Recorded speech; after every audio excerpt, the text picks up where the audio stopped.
Night and Day. Not Day and Night, the Pixar short about, you know, racism, but a spy movie.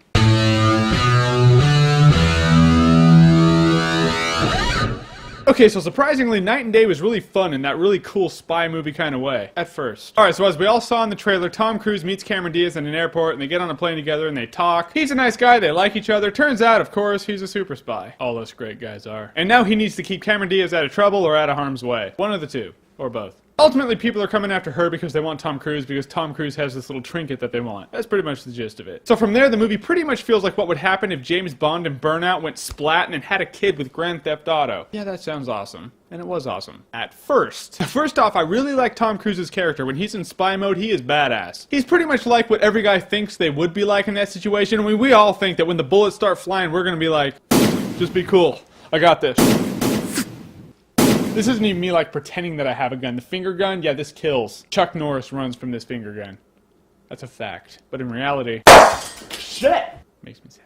I mean, I'm watching Tom Cruise and I'm like, I'd totally hang out with that guy in real life. He's awesome. He's like what would happen if Jerry Maguire met that crazy guy who was jumping on Oprah's couch because he was banging the chick from Dawson's Creek. Oh shit, that was him. That makes sense then. I mean, he and Cameron Diaz had chemistry. The movie was looking good. But from there, you're watching it and you realize that the second half of the movie is nowhere near as cool as the first half. I mean, the movie just became all over the place and the transition in between locations was annoying. And here's how they did it. Every time the movie would change between this country and this country, Cameron Diaz would get knocked out, and then the screen would go black, then she'd wake up in the new country. Like a day would pass, and usually she got knocked out right before an action sequence. But we don't get to see it. The next thing we see, she's waking up, the action sequence happened, and that's that. Yeah, it was annoying and dumb. I mean, after it happens the first time, you roll with it, but after a few times, it gets annoying. And then it's like the writers just got lazy with it. Like, there's a scene where this stealth fighter, this thing is like super advanced. It's like that stealth fighter from that shitty stealth movie. This thing is shooting rockets at them. This thing looks like a Predator ship. And they go to this shitty little helicopter. This thing has no shot at getting them out of there alive. And right before they get into their little $10 helicopter to ward off the Sci-Fi Channel stealth fighter, Tom Cruise knocks out Cameron Diaz. The screen goes black. When it comes back, they're in another country and they're fine. I, for one, do not believe that I'm alone when I say I would like to have seen how they accomplished that. I mean, it's like the writers didn't know how to write them out of that pickle, so they're like, oh, the screen will just go black and they wake up somewhere else. They're done.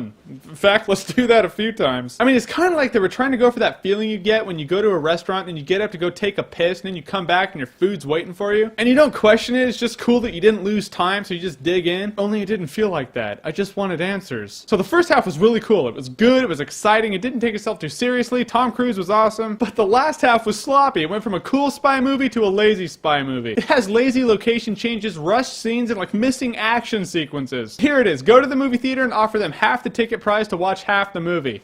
That seems fair, I'd do that. But if you like what you've seen here and you want to see more, then click right here to see more.